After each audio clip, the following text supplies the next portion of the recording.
What is up, everybody? Welcome to DFS by the Numbers. These are my full card breakdown and predictions for UFC Vegas 69. We have Jessica Andrade going against Erin Blanchfield.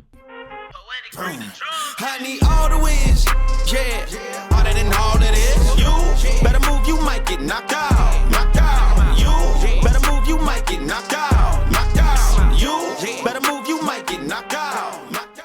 And we are back breaking down another card from the Apex in UFC Vegas 69.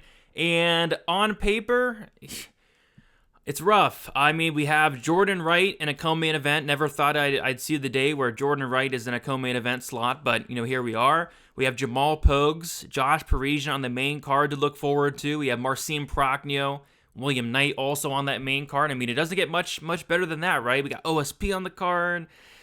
Should be a fun one to talk about. And then, of course, we were supposed to watch Blanchfield, Tyler Santos as the main event. Really wanted to look forward to that. Really wanted to watch that fight. Was looking forward to it. But Santos had to pull out. In steps Jessica Andrade, though, on a week's notice. So can't wait to break it all down. Before we get into it, if you guys can please leave a like on the video. Subscribe to the channel if you have not already. I do appreciate all the support. I want to thank you guys. A big, huge thank you for helping me get to 19,000 subs. Next stop is 20K, hopefully in the near future. So if you have not subscribed, be sure to subscribe. I do appreciate that a ton. I do want to shout out the winner from last week's contest, the significant strike contest between Volk and Islam. The correct answer was 127, and shout out to Daniel, who guessed 125. There was a two-way tie, but he got the tiebreaker due to him commenting first, was able to hit him up, get him his winnings there. So shout out to you, Daniel. You were pretty close there, only two away. So shout out to you. Other than that, if you want to support me more, if you do want extra content, be sure to check out dfsbythenumbers.com. You see it right there on the screen. I do have, I think, 3 bets thus far for this card. It's going to be a light card for me. I don't want to go crazy on a card like this, but there are 3 bets that I like, and a couple more I'll be adding probably today when some more props drop. And then, other than that, you can follow me on Twitter, DFS_numbers. Instagram is DFS by the numbers. And if you want to check out that Instagram, I'm going to start posting probably content on Instagram every single day, video content, doing a lot more video content on there. So be sure to check me out there. And then other than that, you can check me out on my live stream Friday, 7 o'clock p.m. Eastern time after the weigh-ins. And then also a live stream 1 hour prior to the prelims for Best Bet. Having a ton of fun doing the Best Bet show this year. I think I'm in second place thus far. Lou Becci in first place thus far. Curious to see who does take the crown at the end of the year. All right, so I say we get into it. 11 fights to talk about, and let us start with the first fight on the card. We have Clayton Carpenter going against Juancamilo Ronderos. We have Clayton Carpenter, 26 years old, 5'6" with a 66-inch reach, 6-0 and 5-0 in his last 5 fights. Juancamilo Ronderos, 28 years old, 5'4", with a 64.5-inch reach, 4-1. Obviously 4-1 in his only 5 fights there. So we take a look at the odds here, and we see that Clayton Carpenter opened up minus 350, is now minus 275, and then Ronderos opened up plus 285, and he's currently plus 235. So the line kind of shocks me a little bit. I think it could be a little wide just because Ronderos, he made his debut against David Dvorak on very short notice. No shame in that loss by any means, but he did go out there. He got hurt on the feet, and then Dvorak was able to take him down and submit him shortly after. But the reason I feel like this could be a little bit more competitive than the line does indicate if this does get extended is going to be because these guys' skill sets are pretty similar. Like, you take a look at Ronderos outside of that Dvorak fight, he's going out there and implementing his wrestling a lot. And he has solid wrestling. It's just when the script is kind of flipped on him and guys are trying to take him down, they're able to do so pretty easily. And I think that's where Clayton Carpenter is going to have success here. I think Carpenter is pretty dangerous on the feet.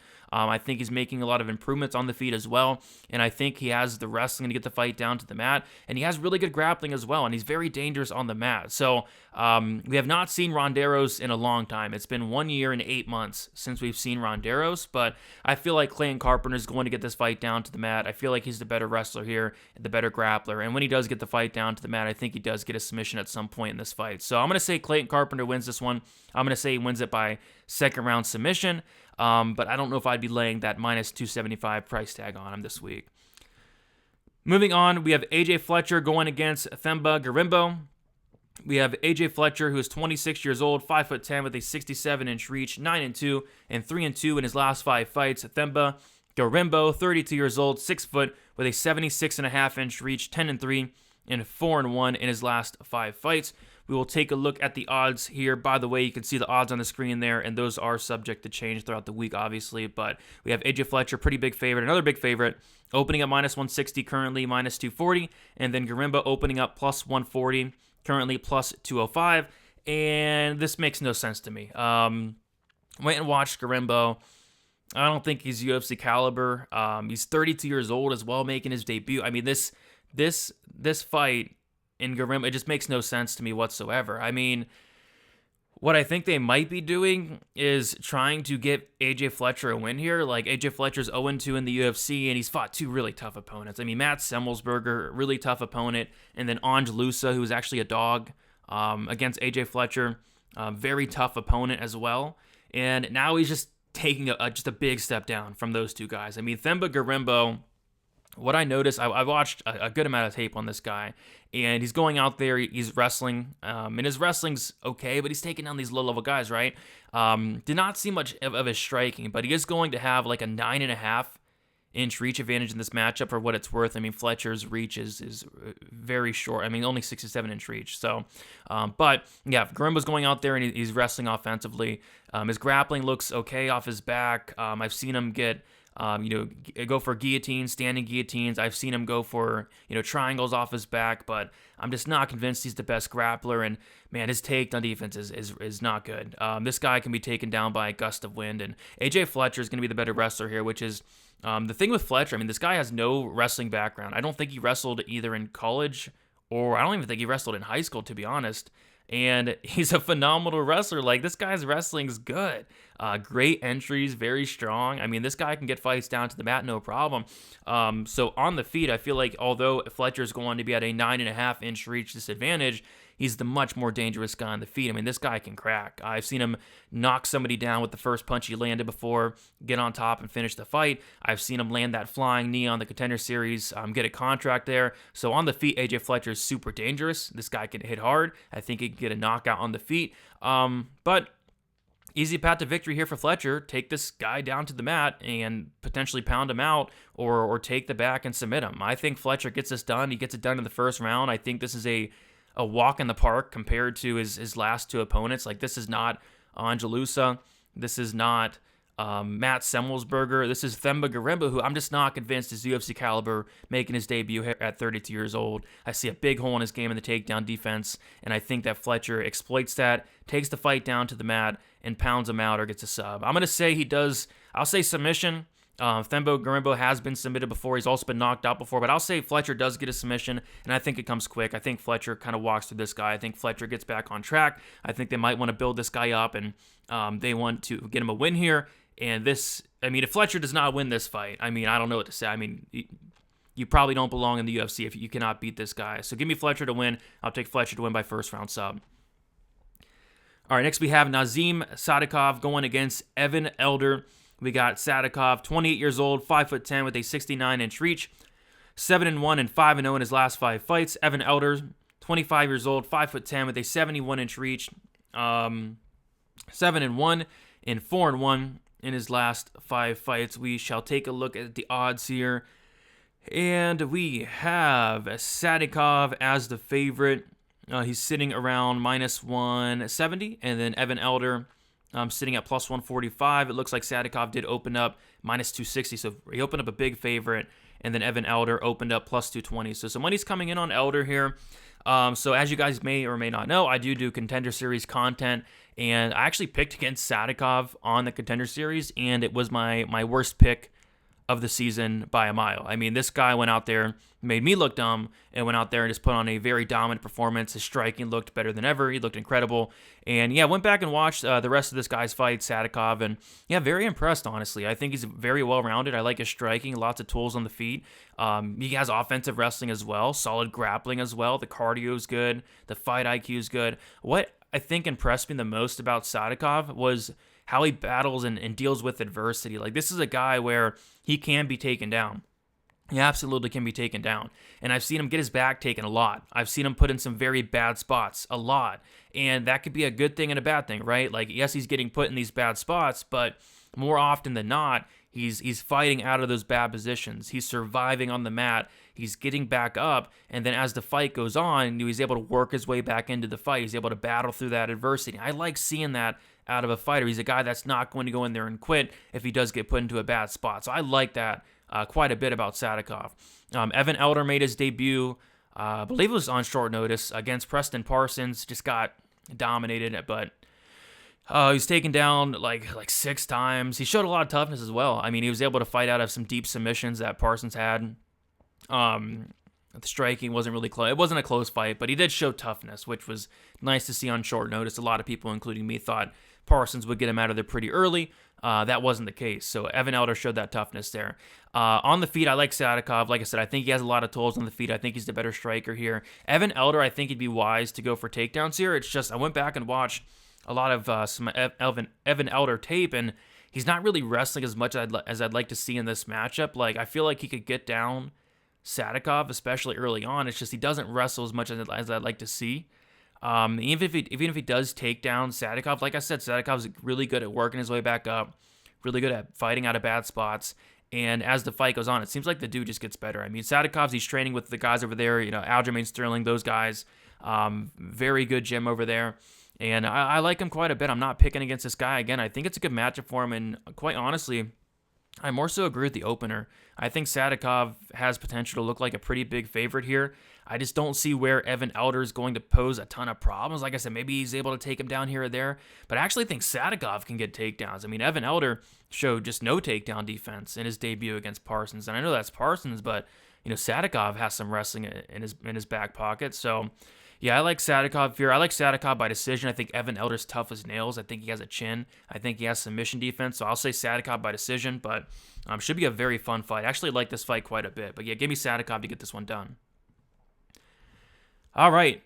Next, we have the 1-800-Gambler fight of the week. And quite frankly, there's like 5 1-800-Gambler fights on this card. This is a 1-800-Gambler card as a whole.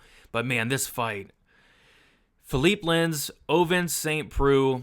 We have Philipe Lins, 37 years old, 6'2" with a 78-inch reach, 15-5 and 3-2 in his last 5 fights.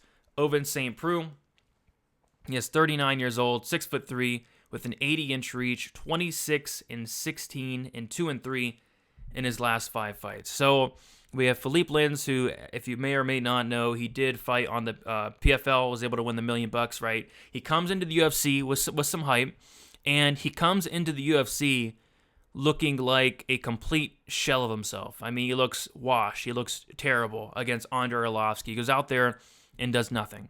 He lands 41 strikes, but I can kind of maybe forgive him for that just because a lot of people go in there against Andrei Arlovski and do nothing, so Arlovski tends to make fights very close. I could tend to forgive Philipe Lins for that. His next fight, he goes out there and gets starched by Tanner Boser. Tanner Boser, who doesn't really starch anybody, I mean, outside of OSP, we'll talk about in a second, but again, not a good look. And then Philipe Lins pulls out of almost 10 fights, I think, after that. I mean, this guy pulls out of fights nonstop. But he cuts back down to light heavyweight where he has fought before years ago. And, man, this guy looks great on the scale, And his performance looked good. I mean, not the best performance in the world, but he went out there against Marcin Prachnio, was able to almost finish him on multiple occasions, was able to go out there, use his wrestling, was able to get Marcin Prachnio tired. The one thing I didn't like, though, was Marcin Prachnio was dead in the water in the early second round. Like 6 minutes in, Prachnio was death gassed, and Philipe Lins really didn't try to get him out of there. So I didn't like that, but he won the fight. I think it was 29-28 on all 3 judges' scorecards. So, I mean, he got the win, and that's solid. But again, Marcin Prachnio, not the best fighter in the world. So we have Philipe Lins, who I'm not high on whatsoever. And he's a really big favorite here. I mean, he's minus 220. And it's funny because I feel like you can't really put Philipe Lins at minus 220 against anybody. But he's going against OSP. And the thing with OSP, it just doesn't look like he wants to be there anymore. this guy's not showing up to fight. I mean, you take a look at his last couple matchups. I mean, these fights are awful. I actually went back and watched these fights and struggled to stay awake watching these OSP fights. Like, against Shogun, I mean, that was the worst fight I've ever seen. Barely beats Shogun. I mean, split decision against Shogun, who is obviously way past his prime, but both guys are, right? But barely squeaks past Shogun. And then before that, he gets starched by Tanner Boser, gets knocked out by Jamall Hill. I don't know. I'm just not convinced OSP wants to be there anymore. So we have Philipe Lins, who's going to be out light heavyweight once again. And like I said, he looked good the last time out. He looks like he has some interest in being in the cage. And for that reason, I have to pick Philipe Lins, but laying minus 220 on Philipe Lins is not the best idea in the world. But he's going to go out there and he's going to do more than Ovince St. Preux. Like, if Ovince St. Preux, I don't know. Ovince could knock him out. I mean, Philipe Lins has been knocked out like 4 or 5 times. I think both guys are actually live to knock each other out. Maybe OSP tries to get the fight down to the mat potentially. I don't know if that's going to work out for him. I don't think Lins is going to try to go for takedowns here. I don't think that would be smart in this matchup. I think it was smart in the last matchup against Prachnio, but I think these guys are going to stand and strike. I could see it being a potentially really boring fight, but I'm going to say Lins knocks out OSP. I'm going to say he knocks him out. He's going to come forward, land a big shot, and put him out. I mean, if you're getting knocked out by Tanner Boser, I feel like Lins can knock you out as well. And vice versa, right? Like, OSP could knock out Lins. It's just, he doesn't throw anything to do that. So, give me Lins. This fight, it's rough. There's a couple fights on this card that are just rough, man. This is one of them. But I'm going to take Lins, KO1. Don't bet this fight. I mean, maybe an under if anything, but don't lay minus 220 on Philipe Lins, and just don't bet anything here. I mean, this fight is rough. But give me Lins, KO1. All right, next we have Khusein Askhavov going against Jamall Emmers. We got Askhavov, who is 28 years old, 5'8", 23-0, and obviously 5-0 in his last 5 fights. Jamall Emmers, 33 years old, 5'10", with a 74-inch reach, 18-6, and 3-2 in his last 5 fights. We'll take a look at the odds here. We see that Jamall Emmers opened up as a plus 200 dog. He's now plus 110. And then Askhavov opened up as a minus 235 favorite. He is now minus 130. So both guys taking a pretty big layoff. Jamall Emmers obviously got submitted by Pat Sabatini his last time out after hurting Pat Sabatini. And then Askhavov is taking about a 3-year layoff here. Not sure why. Not sure why the very long layoff, because he's a guy that was really active throughout his entire career, but he's on a 3-year layoff at this point. And he is coming up a weight class going from bantamweight, but he has fought at featherweight before. But the last time he did fight at featherweight was back in like 2015, 2016. So it was a while ago. But he's coming up a weight class, and he's taken a 3-year layoff. He was supposed to fight Joe Anderson Brito on the Contender Series back in 2021, but he had visa issues, and then he also pulled out of a Herbert Burns fight back in 2022. So let's see if he shows up here, but he's going to be fighting Jamall Emmers on this fight here. So, man, I see the 23-0 record, right? It looks good. It looks phenomenal. And then you go watch tape on this guy, and man, this is the worst 23-0 guy I've ever seen in my life. I mean, maybe my expectations were too high going into it, but I mean, this is rough. So I was very unimpressed with what I saw from the guy, which is crazy to say. He's 23-0, right? But the striking is just sloppy. The wrestling is sloppy. He's taking down guys, and his wrestling's solid, but he's taking down these low-level guys with just no takedown defense whatsoever. And then you go and look at his opponents, and I'm convinced a lot of these guys on his record are just not real people. like you take a look at his record, and the opponents he's beating are so bad that they don't even have a record, right? Like, Tapology's putting NA for their record. I've not seen that all too often. Like, there's like, are these guys even real? Like, listen to some of these names, like Wemba and Zuzi, not available record. Like Maxime Cousin, like that, is that a real guy? Like somebody needs to do research on this. He beat Tamir Aduzov 0-0. Like he beat Issa Bogatrov 0-1. Benjamin Brander, you're telling me Benjamin Brander is a real guy? I'm not buying it. And like even his last win was back in 2020, like 3 years ago, against Yusuf Hadi Vizingayev, who was 3-0 at the time, and now he's 3-1. That was his last fight. And then he fought Arbi Mozarov, who was 7-0 at the time, and he's now 7-1. That was the last time he fought. And you take a look at the 7-0 guy. It looks great on Tapology, but you go take a look at this Arbi guy, and you look at his wins. I mean, he's beating 0-4 guys, 0-3, 0-0, 0-1, 0-0, 0-0. He hasn't beat a guy with a win. So this record is extremely misleading. Yes, he has a 23-0 is phenomenal, but like, who's this guy's best win? Is his best win Edelson Teixeira, who's 29-15? Is his best win maybe Bruno Borges? Is his best win, I don't know, Duan van Helvoort, who's 19-8, fighting on, I think, the Belgium regional scene? Like, he just hasn't fought anybody. So on paper, yes, you see that shiny 23-0 record, but I'm just not convinced like these are legit guys he's beating, like any of them, especially early in his career. Like early in his career, I'm not convinced those guys are even real. But you got Jamall Emmers, 18-6. Yes, he has 6 losses, but look at who he's losing to. Pat Sabatini, who a lot of people are very high on. Giga Chikadze, and that Chikadze fight was a split decision. I thought he won the fight, and even being competitive with Giga Chikadze, especially in the striking, like outstriking Giga throughout the second half of that fight, like that shows me a lot more than beating Edelson Teixeira, than beating Donovan Desme, than beating Bruno Borges, than beating Duan van Helvoort. And you even go back to Jamall Emmers, right? Like he's going out there, he lost to Giga, he lost to Julian Erosa on the Contender Series with a head kick. He lost to Thiago Moises back in the day. So he's fighting great competition outside the UFC. Like he has a win over Corey Sandhagen back in LFA.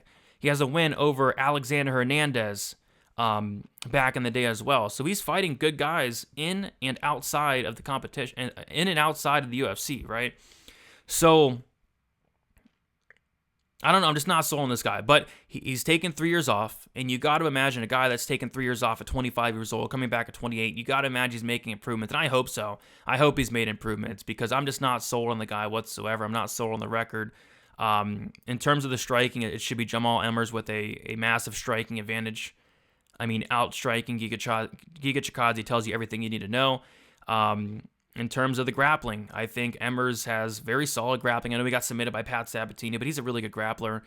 In terms of the wrestling, I guess that's maybe where I'd favor Askhavov, but even then, I'm just not convinced. Like, Jamall Emmers has a high school wrestling background, a college wrestling background. Askhavov's younger, you got to like that for him, but he's coming up a weight class. He's going to be undersized here. Like, Jamall Emmers is huge for featherweight. He's 5'10", 74-inch reach. So he's going to be undersized here. And Jamall Emmers has great takedown defense, great offensive wrestling in his own right. Yeah, I don't know. I like Emmers here. I mean, this line doesn't make a ton of sense to me. I know people like that 23-0 record, but I'm not buying it. Emmers, for what it's worth, has a 100% takedown defense thus far in the UFC. So yeah, I'm going Emmers here. This is a huge show me spot for Askhavov. I don't think he's fought anybody. Like, this is going to be the toughest test of his career. Like, if Jamall Emmers went and fought Askhavov's schedule, right? Jamall Emmers would go 23-0. I mean, honestly, like, take the worst featherweight or bantamweight in the UFC, and I think they would probably go at least 20-3.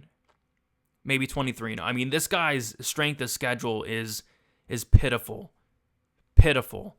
Whereas Jamall Emmers, yes, he has 6 losses, but he's fighting legit guys. So give me the guy that's fighting legit guys. Give me the guy with the great skill set, Jamall Emmers, with the striking, with the wrestling, with the grappling, the cardio, the output. I think there's a lot of reasons to like Jamall Emmers, but people seem to be high on this guy. I saw Tapology, like 90-something% of people are picking this guy.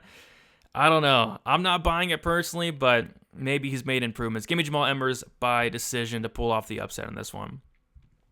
All right, next we have Mayra Bueno Silva going against Lina Lansberg. We got Mayra Bueno Silva, 31 years old, 5'6" with a 66.5-inch reach, 9-2-1, and 3-1-1 in her last 5 fights. Lina Lansberg, she is 40 years old, 5'7" with a 65.5-inch reach. She is 10-7 and 2-3 in her last 5 fights. So we'll take a look at the odds here, and we see that Mayra Bueno Silva is, what is she, the biggest favorite on the card? Yeah, she is.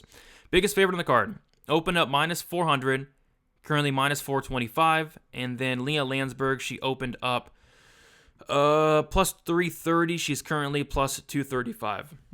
So, yeah, this is another fight that I'll be staying far, far away from, especially from a moneyline standpoint.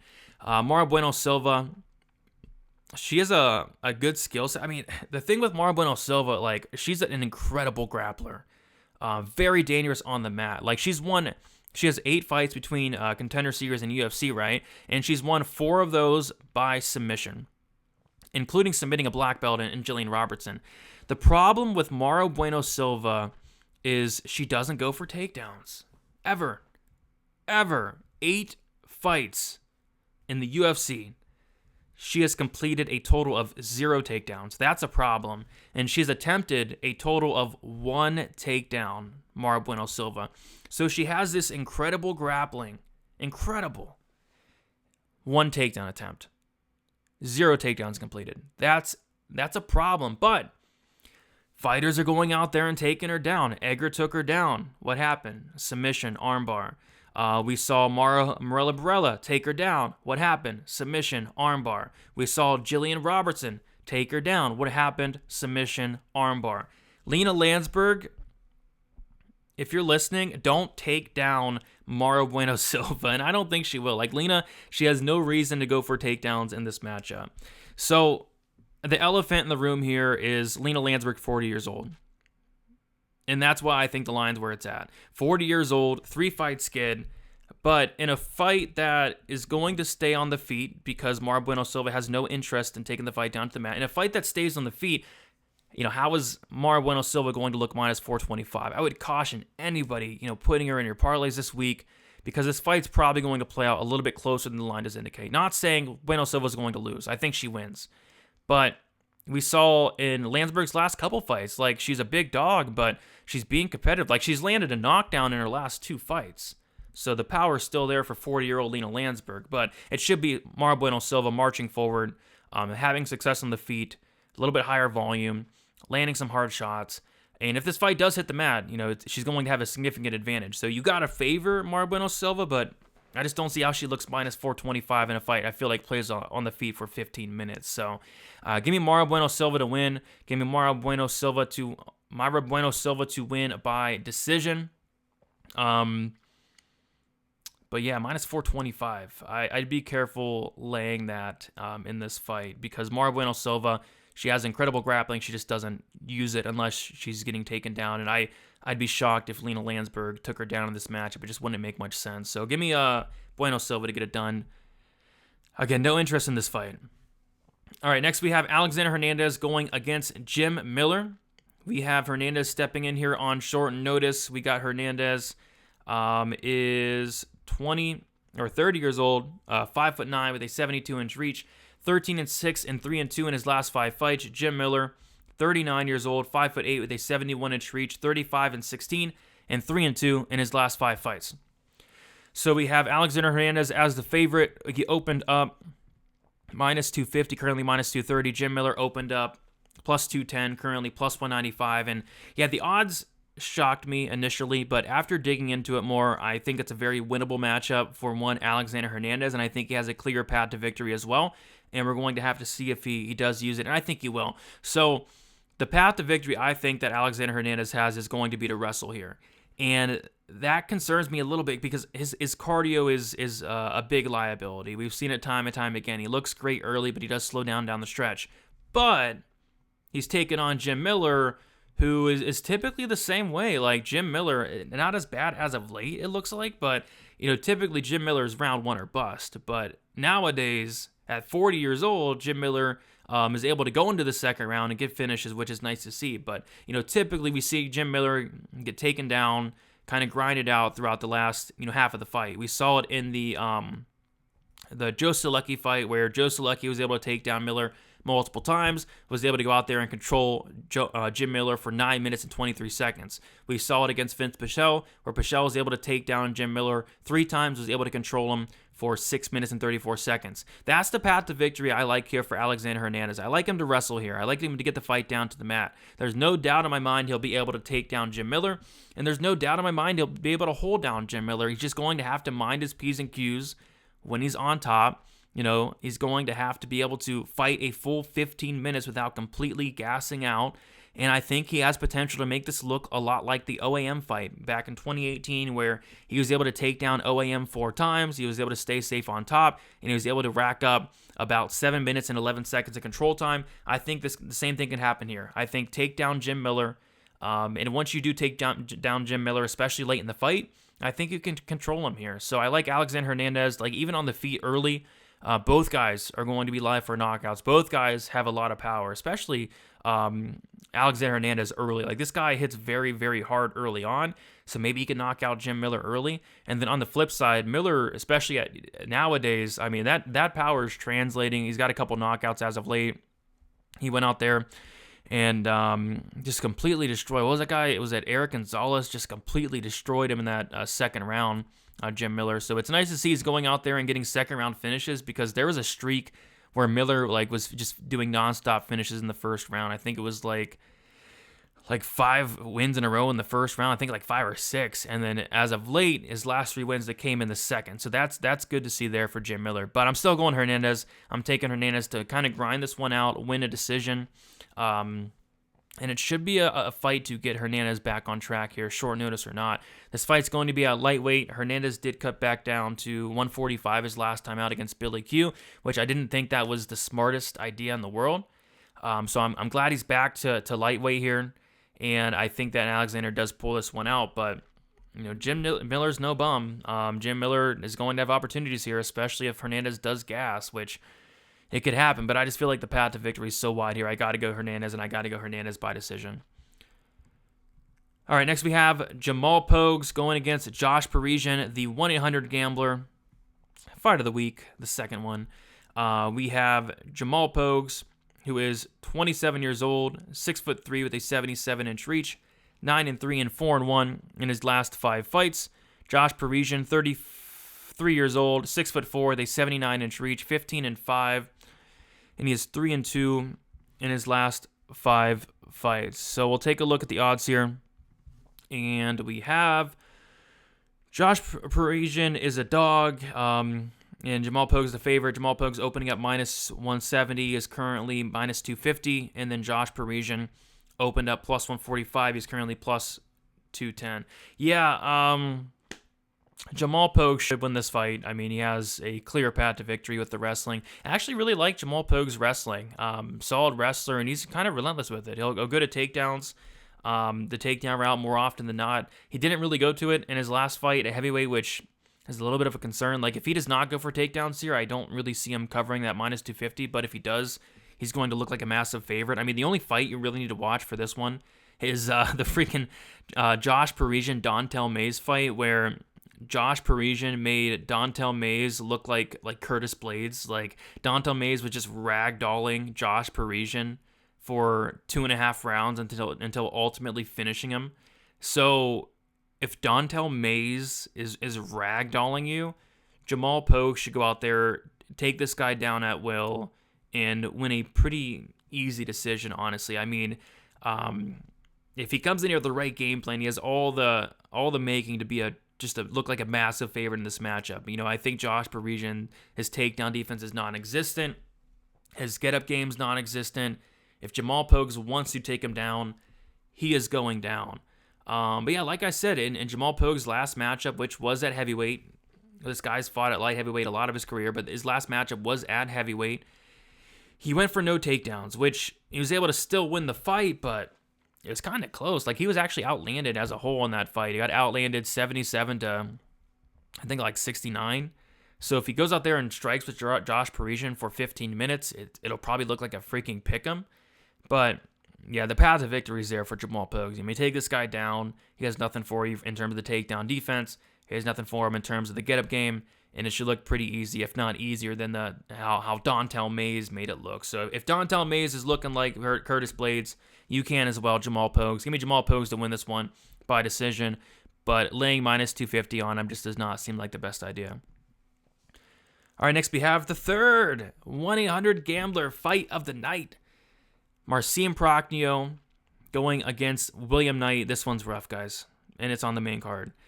We have Marcin Prachnio, who is 34 years old, 6'3", with a 74-inch reach, 15-6, and 2-3 in his last 5 fights. William Knight, 34 years old, 5'10", with a 73-inch reach, 11-4, and 2-3 in his last 5 fights. So we have Marcin Prachnio opening up a pick'em, currently minus 115. William Knight opening up a pick'em, currently minus 105.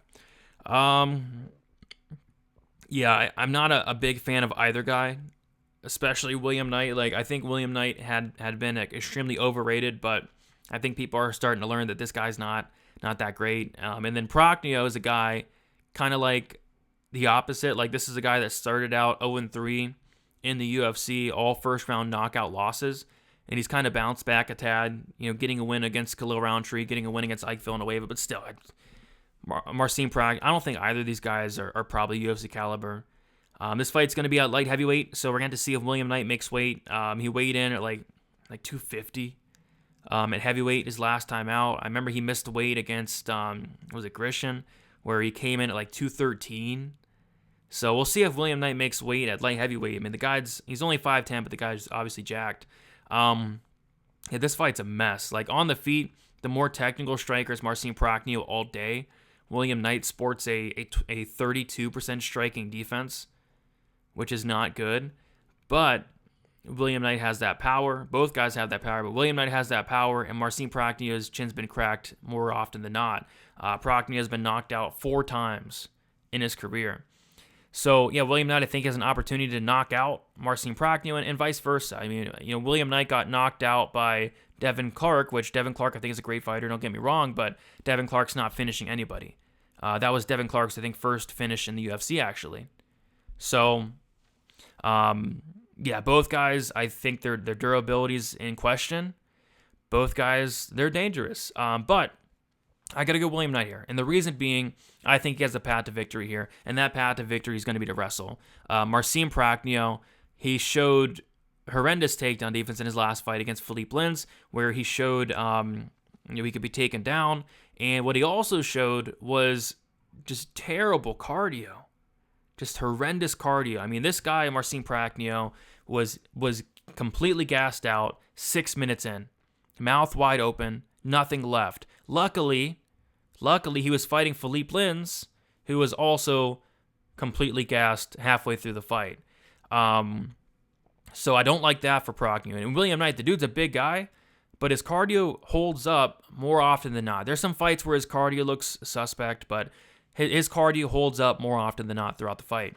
So William Knight should wrestle here. Marcin Prachnio around a 50% takedown defense. I think it's like 53%. Like, William Knight should be able to get this fight down to the mat. And if he can get on top, he has solid ground and pound. He's able to get into dominant positions, and I feel like he can pound out Marcin Prachnio in this matchup. And I feel like if he wrestles early, he's going to get Marcin Prachnio tired, and then, yeah, you can start teeing off him in the second round. So that's kind of where I'm leaning. I'm leaning like a second-round knockout for William Knight. If William Knight goes out there and strikes with Prachnio, like, he could very well get knocked out, especially early. Like, Prachnio has a ton of first-round knockouts. William Knight being very hittable, being very chinny. I mean, Prachnio can get him out of there. But if William Knight comes in there with the right game plan, I think he has multiple ways to win here. Whether it's a takedown, getting on top, getting that TKO, or just grinding on him, wearing on him, getting him tired, and then eventually, start letting your hands go, and eventually get him out of there. So I like William Knight to get it done. I like William Knight to get it done by second-round knockout. All right, next we have another 1-800 gambler fight. We got Zach Pauga going against Jordan Wright. Never thought I'd see Jordan Wright in a co-main event ever, but we are getting treated to one come Saturday. Looking forward to it. I'm actually a big Jordan Wright fan. I've never picked him to win a fight, ever to win a fight, but I like this guy. I like this guy's style. We got Zach Pauga. He's 34 years old, 6'2", with a 76-inch reach, 5-1, 4-1 in his last 5 fights. Jordan Wright, 31 years old, 6'2", 77-inch reach, 12-4, and he has 1-4 in his last 5 fights. So we'll take a look at the odds, and I'm kind of stunned at these odds, to be honest. We got Zach Pauga opening up -195, currently -275. Jordan Wright opening up +170, currently +235. So where do I begin with this fight, with this mess of a fight? Zach Pauga coming back down to light heavyweight. So he fought throughout his whole career at light heavyweight, 205. And on The Ultimate Fighter, he fought at heavyweight. And he fought Muhammad Usman in the Ultimate Fighter finale. And he was looking good. He was looking solid until Muhammad Usman just completely knocked him out in the second round. So that fight with Muhammad Usman scares the crap out of me. Do you want to know why? Because Zach Pauga was outlanding Muhammad Usman 32-12. 12. So that means the 12th strike that Muhammad Usman landed knocked out Zach Pauga. And I know what you guys are saying, like, it's at heavyweight, we got to forgive him a little bit. No, I mean, Muhammad Usman, first off, he's not great at all. And then second off, Muhammad Usman's not finishing anybody. And he completely deaded Zach Pauga. And I went back and watched the fight, and that punch that Usman landed, it barely looked like it touched Pauga. Like, it was a perfectly placed shot. Didn't look like it had much on it, but it knocked him out. So, a guy who I don't think is dangerous at all, and Muhammad Usman completely destroys this guy with the 12th strike he lands, and now he's going up against Jordan Wright, who's honestly extremely dangerous for 2 minutes. I think Jordan Wright's super live here. I really do. The only thing I don't like about Jordan Wright at this point, like, he's turning into a wrestler, which I don't know why. He's doing that. He went out there, took down Marc-Andre Barrios several times, got choked out. And then after that, he went out there and took down Dusko Todorovic several times, the black belt and Dusko Todorovic. And he had success. It's just he didn't have the cardio to wrestle past 6 minutes. So why would he wrestle knowing he doesn't have the cardio to wrestle for the full 15? I'm not sure. If Jordan Wright wrestles in this fight, it would be just a massive mistake. If Jordan Wright wrestles in this fight, I mean, that'd be a horrible decision. I mean, Zach Pauga trains with Curtis Blades on the daily. I mean, he'll have no problem stuffing these Jordan Wright takedowns, and it's only going to make Jordan Wright tired. What Jordan Wright needs to do is go out there and fight like a complete madman. That's his best chance here. Fighting like a complete madman, like he did against Jamie Pickett, like he did against Ike Villanueva, like he did against Bruno Silva when he almost finished him early on. He needs to go out there and fight like a complete wild man. And if he does that, there's a good chance he knocks out Zach Pauga, who got knocked out by Muhammad Usman. Obviously, if this fight gets extended, you heavily favor Pauga. Pauga has solid cardio. Jordan Wright does not. Jordan Wright has no cardio past 2 minutes. This might surprise some people, but I'm going to take Jordan Wright for the big upset. I think this is the first time I'm ever picking Jordan Wright, ever. But I feel like he's going to have a ton of opportunities here to get that first round finish. Jordan Wright, he's getting finished, but he's getting finished by dangerous guys. He's getting finished by Dusko. He's getting finished by Buckley. He's getting finished by Fluffy Hernandez. Zach Pauga only has a 20% finish rate. He's only knocked out one guy in his career. Only a 20% finish rate. Only one knockout win in his 5 wins. So Jordan Wright's the more dangerous guy. Jordan Wright is going to have opportunities here. I'm taking Jordan Wright to win by first round knockout. So yeah, give me the Beverly Hills Ninja to pull off the massive upset. Zach Pauga the biggest fave on the card. I get it. People want to fade Jordan Wright. I get that. I'm right there with you, but minus 300 for this guy, I don't know. I don't get it. I don't get it. So give me Jordan Wright, KO1. But yeah, should be a fun fight. I hope it's a fun fight. I'm hoping Wright doesn't come out here and wrestle. I think that'd be just a terrible mistake, but I'm hoping Wright goes in there guns a-blazing. If he does, I think he could win. I think he could win this matchup. So give me Jordan Wright for the dub. Can't believe I just picked Jordan Wright, but it happened. All right, main event time. We have Jessica Andrade going against Erin Blanchfield. Obviously, it was supposed to be Erin Blanchfield going against Taila Santos, which I really wanted to see that matchup. But in steps Jessica Andrade on short notice, which I was very happy about. I'm a big fan of Jessica Andrade, as I am a big fan of Blanchfield. So I did break this matchup down. You can check out. I went into further detail, but I'll give the short and sweet version here. We have Jessica Andrade, 31 years old, 5'1" with a 62-inch reach, 24-9, 4-1 in her last 5 fights. Erin Blanchfield, 23 years old, 5'4", 68-inch reach, 10-1, and 5-0 in her last 5 fights. Take a look at the odds here. Andrade opened at minus 190, currently minus 190. Blanchfield opened up plus 165, currently plus 165. So this is a big step up in competition for Erin Blanchfield. And that's why I wanted to see the Santos fight. Like, I thought that was the perfect step up in competition. Let's see where Erin Blanchfield's at. Because beating Molly McCann tells me nothing. It tells me absolutely nothing. She went out there. She looked really good against Molly McCann. That's great. It tells me nothing. She went out there and beat JJ Aldrich in a fight where, going back and watching that fight, there are some concerns I have. I mean, she was 0 for 4 on takedowns against JJ. It was actually JJ that took her down twice. I don't like that. But she was able to get a guillotine at the end of the second round, mid-second round.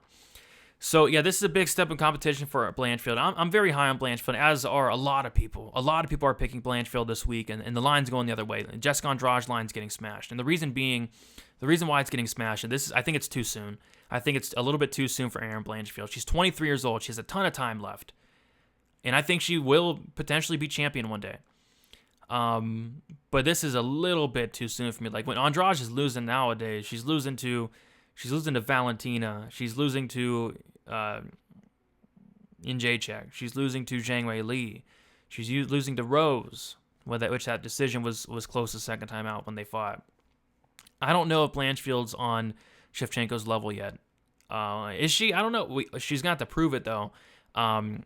And like, the only time I've seen Jessica Andrade like completely dominated on the mat in the last like 6-7 years, it was against Shevchenko. And like I said, is Blanchfield on the level of Shevchenko right now? I don't think so. Could she be in a couple years? Yes, I think she could be. But right now, no, I don't see it. I mean, she's gonna have to go out there and prove it, and go out there and ragdoll Jessica Andrade, who does not get ragdolled by anybody besides Shevchenko. Yeah, Andrade is coming in on short notice. If she's in shape, I think it's a smash spot for Andrade. I don't think it's a close fight, to be honest. But short notice, it scares me a tad. I don't have a bet on this fight. I missed the line on Andrade. It was like minus 150. Did not pull the trigger, and it's now minus 190. And I think that line just continues to climb and climb and climb. A lot of people are going to be on Blanchfield this week, but just a little too soon. I think wait a little bit. Wait a couple years. I think Blanchfield will be right there, but I think it's a little bit too early here. I think we need to see Blanchfield against like a Taila Santos to find out where she's really at. Because like I said, beating Molly McCann, it tells me nothing at all. So I'm gonna take Jessica Andrade by knockout. I think this fight finishes, whether it's Blanchfield getting the fight down to the mat. If Blanchfield gets her way, I think she can finish Andrade. I just struggle to see that happening. And if Blanchfield does not get her way, poor Blanchfield. We saw what Andrade did to Lauren Murphy. And I know Lauren Murphy's a walking punching bag, but Blanchfield's going to have nothing on the feet for Jessica Andrade. Nothing. Absolutely nothing.